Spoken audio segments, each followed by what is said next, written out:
Hello there, guys. How you all doing? I'm just in from going and checking on a few of the neighbours and making sure that a few people are okay. I'm a little bit concerned at the moment by the amount of people that obviously are doing as government is saying, but I don't think... You should try and get your jeans off. And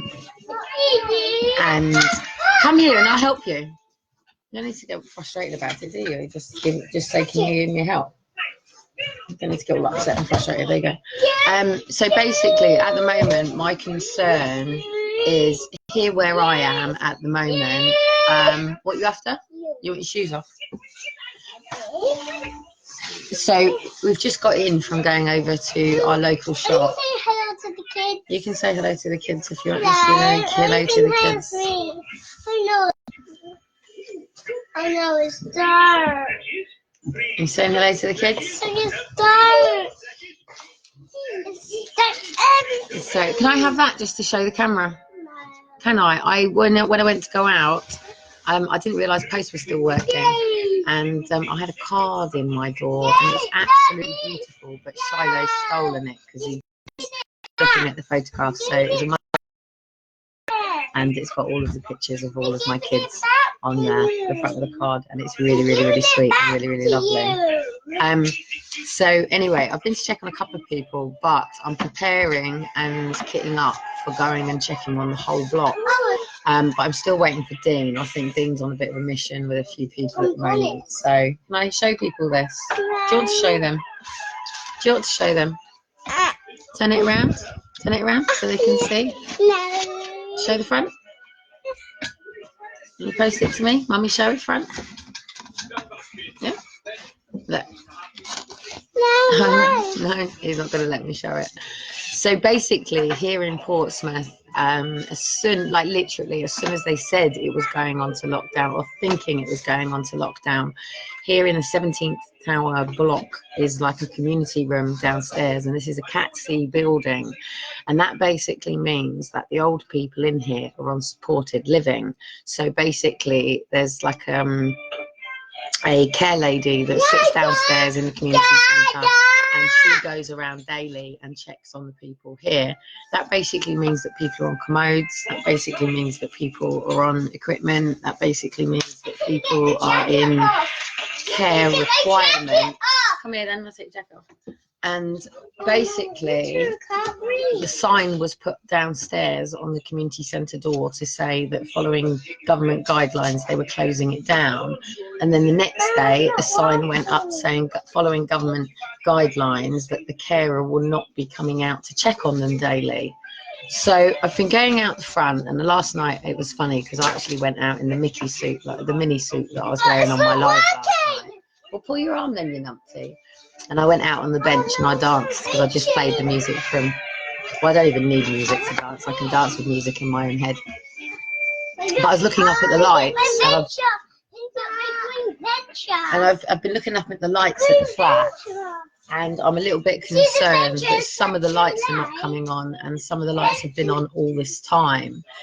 Now, we don't know whether this virus is really serious or not serious, but at the end of the day, when you actually look at people who have got the virus, it looks pretty serious to me. These people are really sick. So basically, all the people here in the block have just been left.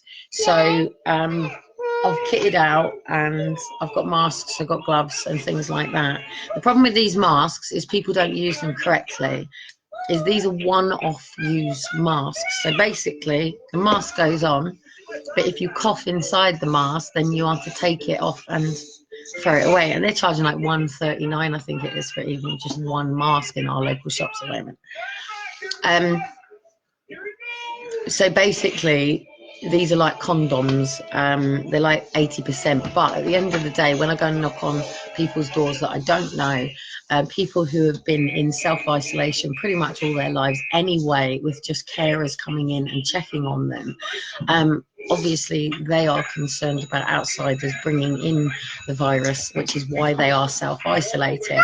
But I think it's really silly that we're here and there could be somebody dying in their flat right now because of diabetes, not getting out to the hospitals, doctors, the fact that people are, what are you looking for, dude? The fact that people are waiting for government to put them on a "we're coming to check on you" list. Well, if it wasn't for social media, if it wasn't for things like that, then everybody would be in some form of isolation. The streets are pretty dead. Yes, you're seeing little bits of activities of people being thrown on, squeezing into the last of transportation and things like that. But Boris Johnson will bring comments in on that. You know, that's not Boris Johnson doing that. That's just the consequences of all of this. You know, even China is saying, come on, Britain, get your acts together. You know, they crushed it within a month. And now we're getting the sensationalism of it all when people have already got it, you know, quarantined and under controls. What are you doing? Do you want a hand? Give me that arm. You're going to have to learn. Give me that arm. Pull that. You have to pull. You have to do it yourself. That's it. That's it. No. You've got it. You've got it. Well done.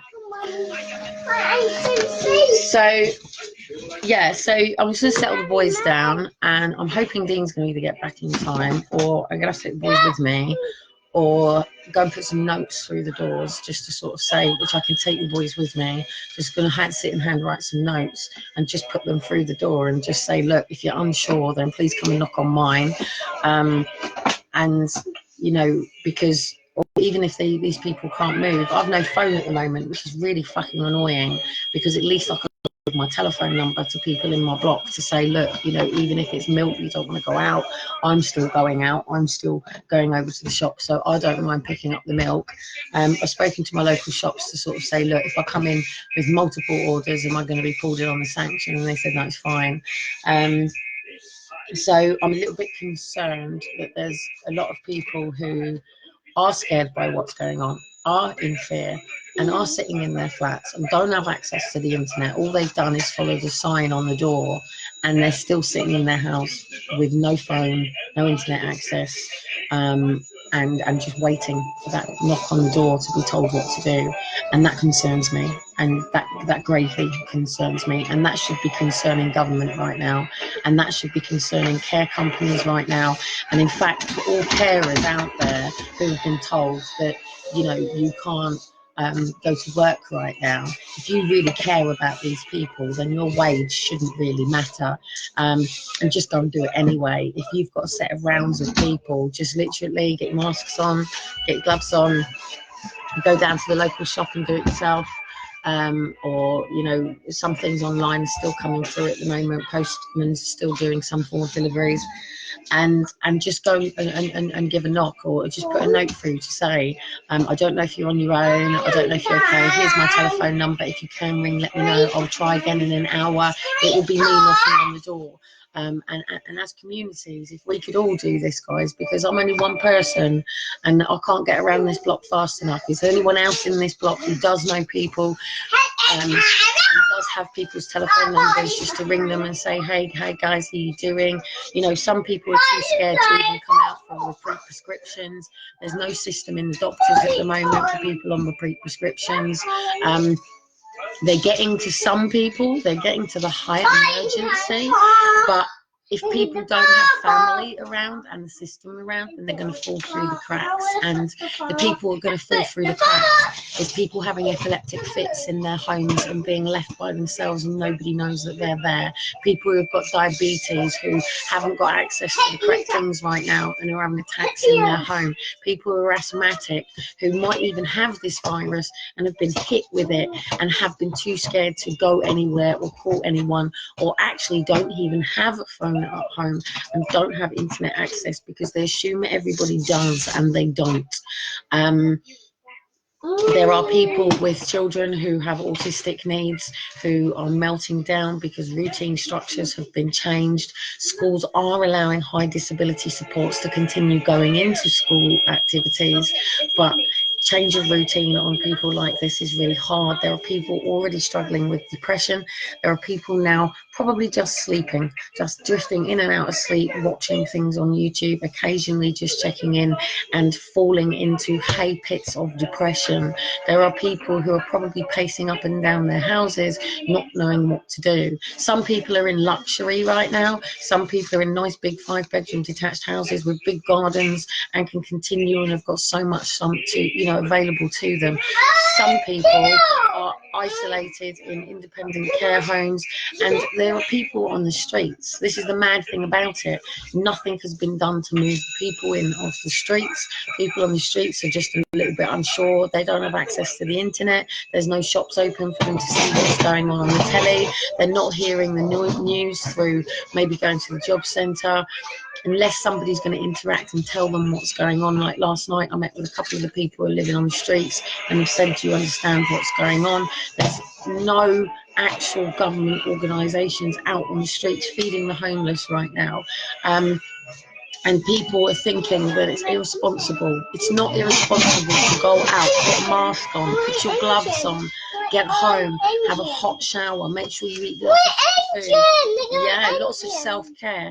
But we need the people who can open places and say, okay, look, we are looking at what you're saying about the isolation. We are looking at what you're saying in terms of we haven't got everybody huddled in queues, but it doesn't mean that you can't make loads of meals in your home and go and quickly put a mask on and go and take them out to a couple of people. It doesn't mean that if you have got spare room that you can't take them in, and that we, between the lot of us, can get some form of structure going. So we know that people are with somebody. They're saying isolate alone and only with your family and don't go out with your friends. He's talking to kids. Look, when he says if your friends ask you if you're going out, he's not talking to adults, he's talking to kids. He's trying to relate this as possible to children. So whether you understand one world order, whether you understand G5, whether you just understand the control, or whether you just understand the need to protect our medical system and help people who are going to get sick right now and make sure as many people don't get sick. We all get sick at some point, but we all want to know that we've got someone rubbing our back when we're throwing up in the bowl. We want to know someone's holding our hair back. We want to know that somebody is bringing us some soup or making sure that we're okay, or if we've got children, making sure that everything is okay. So take the time to ring around your family, connect up onto your family and say, look, I know we don't talk, but I just want to make sure you're okay. I know we're not in contact, but I just want to make sure that you've got everything that you need and you've got people around you that can do stuff. And if they're okay, fantastic, move on to the next person. But remember, some people are full of pride. Some people won't tell you that they're sitting in urine, no carers have been around, and they've done their best to try to get to the toilet themselves. But the reality is, their legs really have gone and they really have struggled and they're on the floor. And it might just be that you've knocked on your neighbour's door and shouted through, and you might just be the one person available to them right now that just might be able to get there in time, because by the time government get there, many of these people could be dead, and dead for no reason, just because they're scared and isolated. He wants that card. Anyway, I've just got in. I've got to settle my own home, so I'll be back with you guys later. But please, do it on phone at the moment. Just start ringing people. Do it online. And if you like me, you can put a mask on. Or maybe there's some single mothers wanting to dangle some kids off the roof. You want Axel on, but if you continue to speak to me like that, I won't do none of it. And you can't have it. So anyway, guys, fill your plate. See you later. You can say hello to the kids, but all this noise and all this screaming at me. You want to say hello to the kids. Mummy's on the monster. Right, what do you want down there? Yes, you can push this. Anyway, I'm going to let my kids watch Axel for a bit while I try and clean up this flat and make sure that people can get to the toilets tonight, hopefully. Oh, if you continue to shout at me like that, mate, I'm going to dangle you off the 17th floor.